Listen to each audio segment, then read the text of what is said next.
கர்த்தருக்கு ஸ்தோத்திரம் உண்டாகட்டும். இந்த வேளையில் ஆண்டவராகிய இயேசு கிறிஸ்துவினுடைய வருகையின் அடையாளங்களை நாம் தியானம் செய்து வருகிறோம்.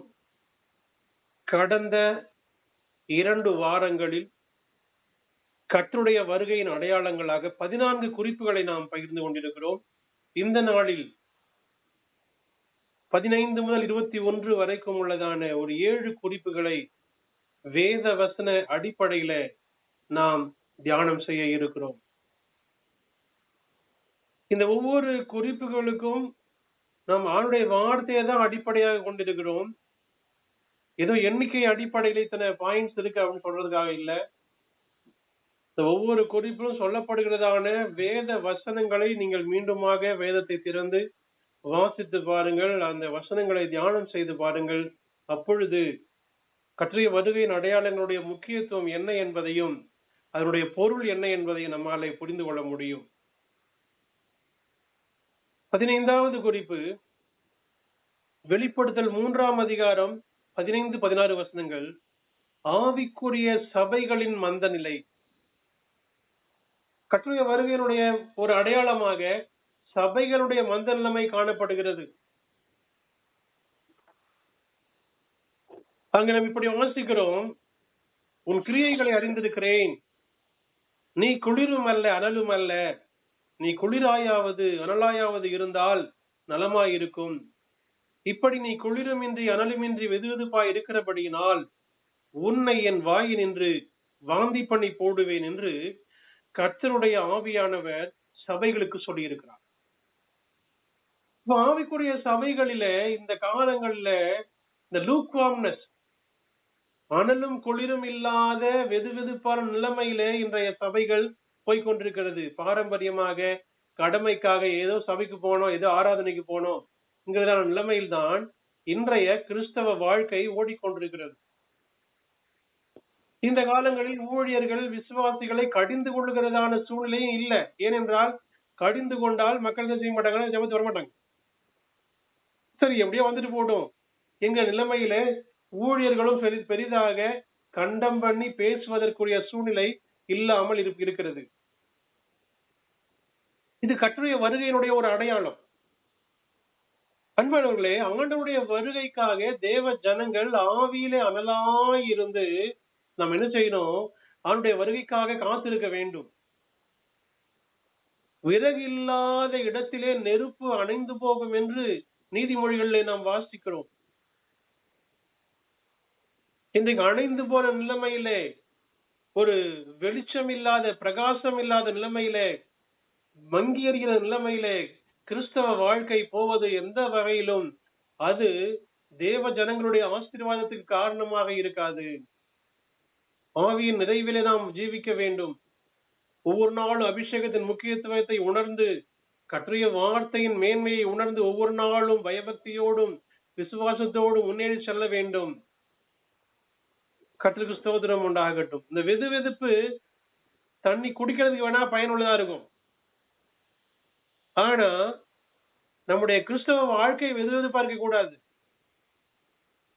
எங்க அக்கினி எரிகிறதோ அங்க துஷ்ட ஜந்துக்கள் நெருங்க முடியாது. அடுப்பு தீ எரிந்து கொண்டிருந்தால் பூனை பக்கத்துல போகாது.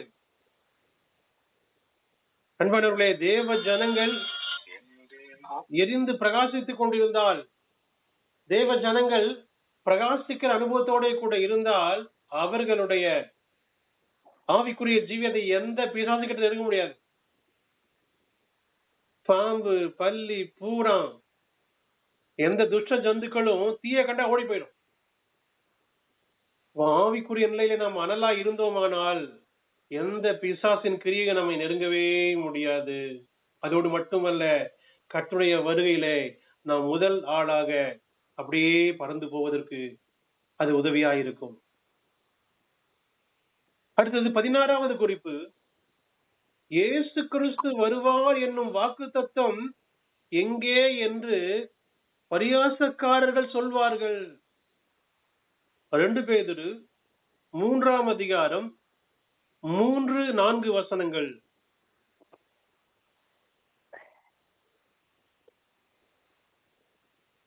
அதாவது கர்த்தர் வருவார் என்கிற வாக்குத்தத்தம் எங்கே? முதலாவது நீங்கள் அறிய வேண்டியது என்னவெனில், கடைசி நாட்களில் பரியாசக்காரர் வந்து தங்கள் சுயச்செயலின்படியே நடந்து அவர் வருவார் என்று சொல்லுகிற வாக்குத்தத்தம் எங்கே? பிதாக்கள் நித்திரை அடைந்த பின்பு சகலமும் சிருஷ்டிப்பின் தோற்றம் முதல் இருந்த விதமாய் இருக்கிறதே என்று சொல்லுவார்கள். இயேசு இப்போதைக்கு வரமாட்டார், அவர் வருவார் என்று சொல்லுகிற வாக்குத்தத்தம் எங்கே என்று கேட்பது கர்த்தருடைய வருகையின் மற்றொரு அடையாளமாய் இருக்கிறது. வருகையை பற்றி பிரசங்கிக்கிறவர்களை கேலி செய்கிற காலத்தில் நாம் இருக்கிறோம். இயேசு இப்பொழுது வரமாட்டார் என்று வெளிப்படையாக சொல்லுகிறதான சந்ததிகள் இன்றைக்கு பெருகிவிட்டது. அன்பானவர்களே, இது போன்ற சூழ்நிலை நிலவுகிறது என்றால் ஆண்டுடைய வருகை சீக்கிரமாய் இருக்கிறது என்பதற்குரிய அடையாளமாய் இது இருக்கிறது. அதாவது கர்த்தருடைய வருகை இப்போதைக்கு இல்லைன்னு சொல்றாங்கன்னா அவங்க யாரு? இப்படி போட்டிருக்கு, பரியாசக்காரர் என்று போட்டிருக்கிறது.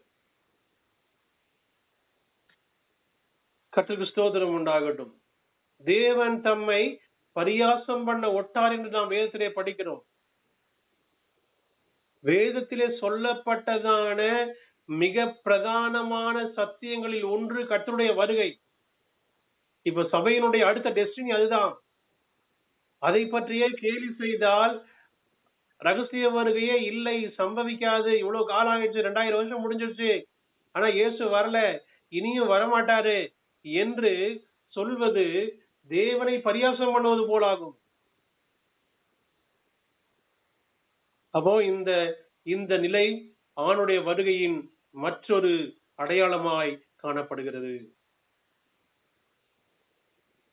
அப்படி யாராவது உங்களை பார்த்து இயேசு இப்போதைக்கு வரமாட்டாரு, சும்மா இயேசு வருவார்னு இதுக்கு வீணா ஏமாற்றி கொண்டிருக்கிறீங்க, ஏன் பொய் சொல்றீங்க, இந்த பாரம்பரியமா கிறிஸ்தவ ஊழியர்கள் இந்த வேலை செய்து கொண்டிருக்காங்க, அவங்களுடைய பிழைப்புக்காக செய்கிறாங்க என்றெல்லாம் உங்களை பார்த்து மற்றவர்கள் சொல்வார்களானால் அவைகளை நீங்கள் பெரிதுபடுத்தாதிருங்கள். ஆண்டவர் வரப்போறாரு, அதுக்கு அடையாளம் தான் இதுதான் என்று புரிந்து கொள்ளுங்கள். கர்த்தருக்கு ஸ்தோத்திரம் உண்டாகட்டும். அடுத்தபடியாக 1 தீமோத்தேயு 4 முதல் 3 வசனங்களில் இப்படியாக எழுதப்பட்டிருக்கிறது. துருபதேசங்களின் அதிகரிப்பு, தவறான போதனைகள், வஞ்சிக்கிற உபதேசங்கள், சத்தியத்துக்கு எதிராக பேசுகிறவர்கள் அதிகரித்துக் கொண்டே இருக்கிறார்கள். ஆவிக்குரிய உபதேசத்துக்கு எதிரான போதனைகள் இந்த காலங்களில் அதிகரித்துக் கொண்டே இருக்கிறது. வால்டர் மார்டின் என்கிற வேத அறிஞர் சொல்லுகிறார், அமெரிக்க தேசத்துல மட்டும் 25,000 துருபதேச குழுக்கள் இருக்கிறதாம். பாருங்கள். அப்போ பலவிதமான பொய்யான போதனைகளை சொல்லுகிற, அதை பின்பற்றும்படி செய்கிற, கர்த்தருடைய வருகையை மறுதலிக்க செய்கிறதான கூட்டம் இன்றைக்கு பெருகி இருக்கிறது. 1 தீமோத்தேயு 4:1 இப்படி சொல்லுகிறது, ஆகிலும் ஆவியானவர் வெளிப்படையாய் சொல்லுகிறபடி பிற்காலங்களில் மனசாட்சியில் சூடுண்ட பொய்யருடைய மாயத்தினாலே சிலர் வஞ்சிக்கிற ஆவிகளுக்கும் பிசாசுகளின் உபதேசங்களுக்கும் செவி கொடுத்து விசுவாசத்தை விட்டு விலகி போவார்கள் என்று தேவனுடைய மனிதனாகிய பவுல் சொல்லி இருக்கிறார். நாம் கேட்டதான, நாம் கற்றுக்கொண்டதான, நாம் அறிந்து பின்பற்றுகிறதான போதனைகளுக்கு அப்பாற்பட்டு யாராவது ஏதாவது சொன்னாங்கன்னா அது வஞ்சிக்கிற உபதேசம், அது பிசாசுகளின் உபதேசம், அது பொய்யருடைய மாயம். இவைகளை யாரு பின்பற்றாங்களோ அவங்க விசுவாசத்தை விட்டு விலகி போயிடுவாங்க. தேவ ஜனங்களை விசுவாசத்திலிருந்து கவிழ்த்து போடும்படி பிசாசினால் பயன்படுத்துகிறதான துருபதேச கூட்டங்களுக்கு நாம் மிகுந்த எச்சரிக்கையோடு இருக்க வேண்டும். விசுவாச மக்களுடைய வீடுகள்ல இப்பொழுது, அதாவது இந்த துருபதேச குழுக்களுடைய பேர்லாம் நான் சொல்ல தேவையில்லை, ஏதாவது புத்தகத்தை கொண்டு வந்து கையில கொடுத்து நீங்க பைபிள் படிக்காதீங்க, இது மட்டும் போதும், இயேசுரா வந்துட்டாரு, இப்ப 1000 அரசாட்சி நடக்குது என்றெல்லாம் புத்தியீனமாய் இந்த சூடுண்ட பொய்யர் சொல்வார்களானால் அவர்களை கடிந்து நீங்க கிளம்புங்க என்று சொல்லி அவர்களை அப்புறப்படுத்துங்க, அவங்கள்ட்ட பேச்சு கொடுக்காதீங்க. துருபதேசங்களின் அதிகரிப்பு ஆண்டவராகிய இயேசுவினுடைய வருகையின் மற்றொரு அடையாளமாய் காணப்படுகிறது.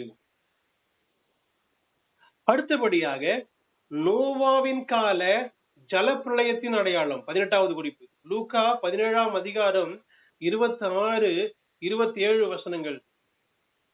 நோவாவின் நாட்களில் நடந்தது போல மனுஷகுமாரனுடைய நாட்களிலும் நடக்கும். நோவா பேழைக்குள் பிரவேசித்த நாள் வரைக்கும் ஜனங்கள் புசித்து குடித்தார்கள், பெண் கொண்டு கொடுத்தார்கள். ஜலப்பிரளயம் வந்து எல்லாரையும் அழித்து போட்டது. பாருங்கள், நோவாவினுடைய ஜலப்பிரளயம் எப்படி நடந்துச்சு? நோவா ஒரு பக்கம் பேழை கட்டி கொண்டிருக்கிறார், ஒரு பக்கம் ஜலப்பிரளயம் வரப்போகுது, நீங்க எல்லாரும் பேழைக்குள்ள வந்து உங்களுடைய உயிரை காப்பாற்றிக் கொள்ளுங்கள் என்று ஒரு பக்கம் பிரசங்கம் பண்ணி கொண்டிருக்கிறார். அதாவது ஒரு பேழை கட்ட ஆரம்பித்த நாளில் இருந்து ஜலப்பிரளயம் உண்டான நாள் வரைக்கும் உள்ள காலம்தான் சுமார் 100 வருஷமாக சொல்லப்படுகிறது. இந்த 100 ஆண்டுகள் நோவா பிரசங்கித்திருக்கிறார். ஆனால் யாருமே நோவாவுடைய போதனையை, நோவாவுடைய வார்த்தைகளை நம்பவே இல்லை. பெரிய ஜலப்பிரளயம் வரப்போகுது, அழிவு வரப்போகுது, நீங்கள் உங்களை தப்பித்துக் கொள்ளுங்கள் என்று நோவா சொன்ன வார்த்தைகள் யாருமே கேட்கல. யாருமே எதிர்பாராத நேரத்திலே ஜலப்பிரளயம் வந்து எல்லாரையும் தண்ணீர் அடித்து கொண்டு போய் அழித்து விட்டது. இந்த வார்த்தையை நம்பி விசுவாசித்து பேழையை கட்டி அதற்குள்ளே பிரவேசித்த நோவாவும் அவருடைய குடும்பமும் சேர்ந்து 8 பேர் மட்டும்தான் காப்பாற்றப்பட்டார்கள். இன்றைக்கு ஆவிக்குரிய சபையானது கட்டப்பட்டு கொண்டிருக்கிறது.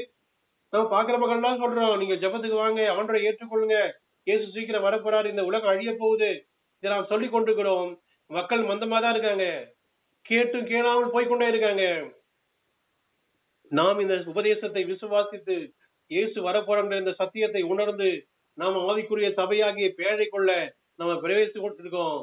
ஒரு நாள் ஜலப்பிரளயம் வந்து அவளை அழித்துக் போல சபை எடுக்கப்பட்ட பின்பு இந்த உலகத்திலே அக்கினி பிரளயம் உண்டாகும். ஆகவே மிகுந்த எச்சரிப்போடு பேழையாகிய ஆவிக்குரிய சபையின் பாதுகாப்பிலே தேவ ஜனங்கள் ஒவ்வொரு நாளும் பாதுகாப்படைய வேண்டும் என்பதற்காக தான் இந்த போதனைகள் சொல்லப்படுகிறது. ஒருவேளை நோவாவுடைய பிரயாசம் கொஞ்சமானது அல்ல. அந்த பேழையை கட்டுவது சாதாரண வேலை அல்ல. இதற்கு மத்தியிலே அவர் சொல்லிக்கொண்டே இருந்தார், தண்ணீர் வந்து முழு உலகத்தை அழிக்கப் போகிறது.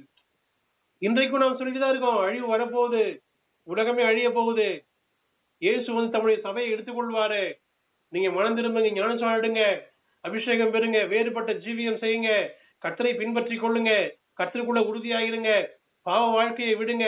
இப்படிப்பட்ட போதனைகளை மக்கள் விரும்புவதோ அதற்கு செவிமடுப்பதோ இல்லை. 100 ஆண்டுகளா நோவா பிரசங்கம் பண்ணிட்டே இருந்தாரு.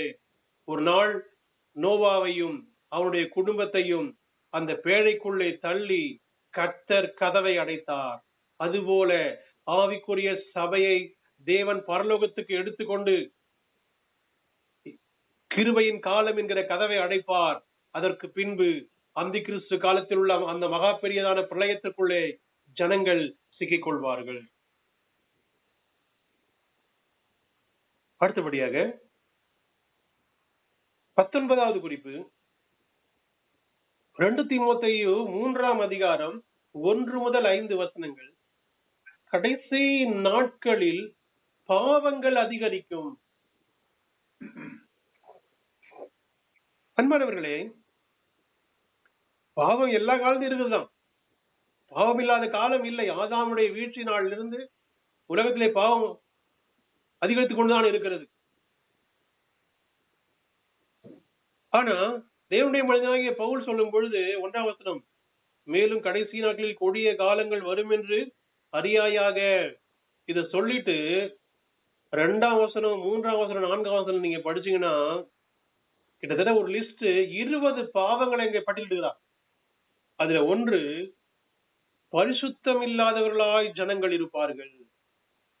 தற்பிரியர், பணப்பிரியர், வீம்புக்காரர், அகந்தை உள்ளவர்கள், தூஷிக்கிறவர்கள், தாய் தகப்பன்மார் கீழ்ப்படியாதவங்க, நன்றி அறியாதவங்க, இப்படி சொல்லிட்டே வந்து ஜனங்கள் பரிசுத்தம் இல்லாதவர்களா இருப்பார்கள். இது வந்து உலகத்தாருக்காக சொல்லப்பட்டதல்ல, தேவ ஜனங்களுக்காக சொல்லப்பட்டது. இந்த லிஸ்ட்ல உள்ள எல்லாத்தையும் நம்ம படிக்கும் பொழுது கிறிஸ்தவர்கள் என்கிற போர்வையில் வாழ்கிற பல பேர் இப்படித்தான் இருக்காங்க. அன்பானவர்களே, தேவ ஜனமாகிய நாம் நம்முடைய அனுதின பரிசுத்தத்தை காத்துக்கொள்ள வேண்டும். தேவ பிள்ளைகளாகிய நாம் கர்த்தருடைய வருகைக்கு எதிர்பார்ப்பதனாலே, இது காலம் கடைசி காலமா இருக்கிறபடியினாலே அசுத்தமான எல்லாவற்றையும் அகற்றிவிட்டு தேவ சமூகத்தில் காத்திருந்து நாம் என்ன செய்யணும்? பரிசுத்தம் அடையணும். ஆண்டவர் சொல்றாரு, பரிசுத்தம் உள்ளவன் இன்னும் பரிசுத்தமாக வேண்டும் என்று கர்த்தர் சொல்லுகிறார். பாவங்களின் அதிகரிப்பு அவனுடைய வருகையினுடைய மற்றொரு அடையாளமாக இருக்கிறது. ஜனங்கள் எப்படி வேணா சபைக்கு வந்தா போதும் அப்படிங்கிற நிலைமைக்கு இந்த கிறிஸ்தவ சபைக்கு போயிடுச்சு. பாவத்தை கண்டித்து பிரசங்கம் பண்ண முடியவில்லை. பாவம் செய்கிறவளை கண்டனம் பண்ணினால் சபை வெறுமையா தான் இருக்கும். அது போல நிலைமைக்கு போயிட்டு இருக்குது. கர்த்தருடைய வருகை சமீபமா இருக்கிறபடினாலே நம்முடைய தனிப்பட்ட பரிசுத்த வாழ்க்கையை ஒவ்வொரு நாளும் காத்துக்கொள்ள வேண்டும். அடுத்து பரிசுத்தம் அந்த லெவல்ல வரும்பொழுது 4ஆம் வசனம் சொல்லுகிறது, சுகபோக பிரிய. உலகத்தினுடைய செழிப்பு, உலகத்தின் ஐஸ்வர்யம், உலகத்தினுடைய சுகங்கள் இவைகளிலே உழன்று கொண்டு ஆவிக்குரிய பரிசுத்தத்தையும் கர்த்தருக்குரிய காரியங்களிலே தியாகம் செய்வதையும் விசுவாசத்தில் உறுதிப்படுவதையும் இந்த காலங்களில் மக்கள் மறந்து விட்டார்கள்.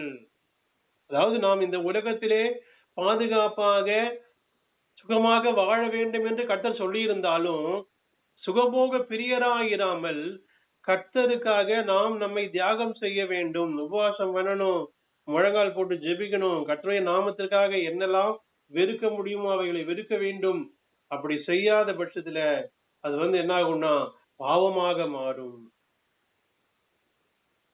அடுத்தது 20வது குறிப்பு, ஐஸ்வர்யவான்கள் உழைக்கும் மக்களை ஒடுக்குவார்கள் கடைசி நாட்களிலே. யாக்கோபு 5:1 முதல் 4 வசனங்களிலே அதாவது ஐஸ்வர்யம் உள்ள மக்கள் எப்படி ஏழைகளை எளியவர்களை நெருக்குகிறார்கள், எப்படி அவளை பரிதாபங்களை வச்சிருக்காங்க, அது கடைசி நாட்களுக்கானது என்று தேவனுடைய மனிதன் சொல்லுகிறார்.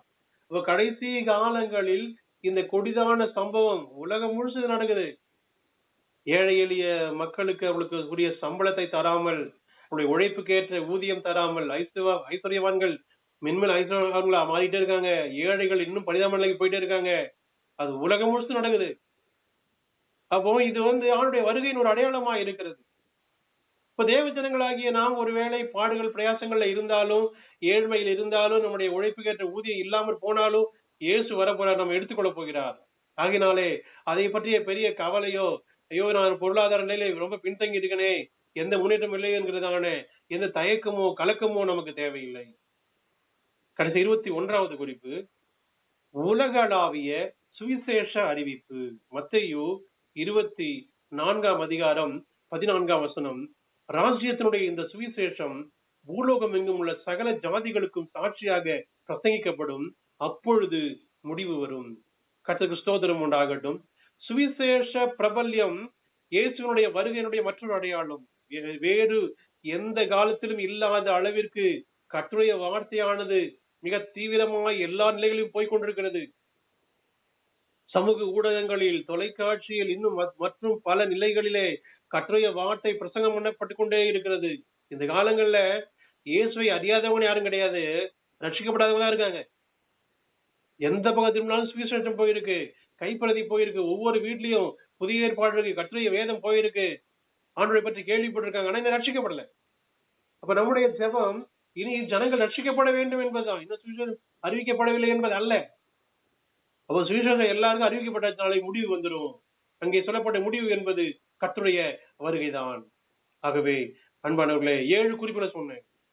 இந்த வசனங்களை நீங்கள் நினைவிலே வைத்துக் கொண்டு மீண்டுமாய் படித்து தியானம் செய்யுங்கள். சுவிசேஷ அறிவிப்பு என்பது ஆல்மோஸ்ட் முடிஞ்சிருச்சு. இனி கர்த்தருடைய வருகை சீக்கிரமாய் இருக்கிறது. கர்த்தருடைய வருகைக்காய் ஆயத்தப்படுவோம். ஆண்டவர் தாமே நம் ஒவ்வொருவருக்கும் உதவி செய்வாராக.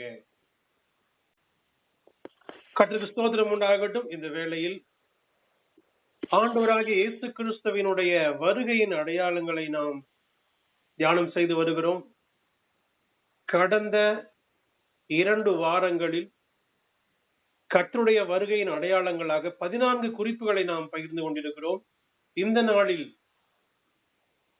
15 முதல் 21 வரைக்கும் உள்ளதான ஒரு 7 குறிப்புகளை வேத வசன அடிப்படையில